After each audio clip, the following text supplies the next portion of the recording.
ప్రభు అయిన యేసుక్రీస్తు నామంలో మీ అందరికీ మా వందనాలండి.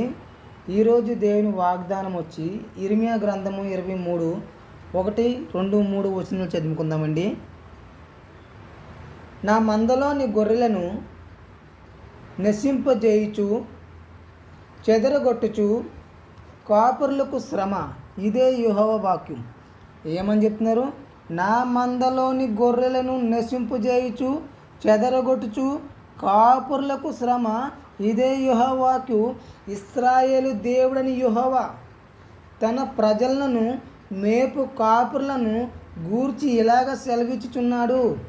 మీరు నా మందను చెదరగొట్టి వాటిని తోలివేసి వాటిని దర్శించకపోతిరి. ఇదిగో నేను మీ దుష్టి క్రియలను బట్టి మిమ్మును దర్శించదను, ఇదే యెహోవా వాక్యం.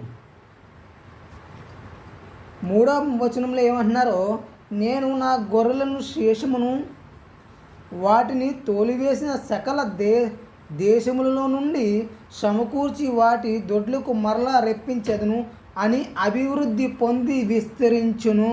ఏమంటున్నారండి? నేను నా గొర్రెలు శేషమును వాటిని తోలివేసిన సకల దేశముల నుండి సమకూర్చి వాటి దొడ్లకు మరలా రెప్పించదును, అవి అభివృద్ధి పొంది విస్తరించును. దేవునికి స్తోత్రం అండి.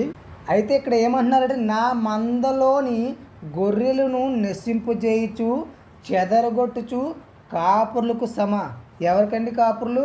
కాపురులకు సమ అంటున్నారు. అయితే ఇక్కడ ఏం చెప్తున్నారంటే, ఇర్మియా కాలంలో ఇజ్రాయేలు రాజులు, ప్రవక్తలు, యాజకులు అంతా చెడిపోయారు.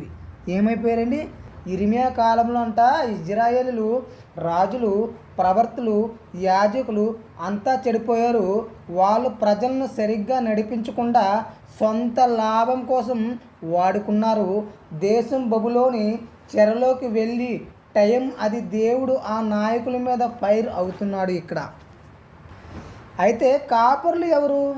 రాజులు, మంత్రులు, మత పెద్దలు, గొర్రెలు, దేవుని ప్రజలు.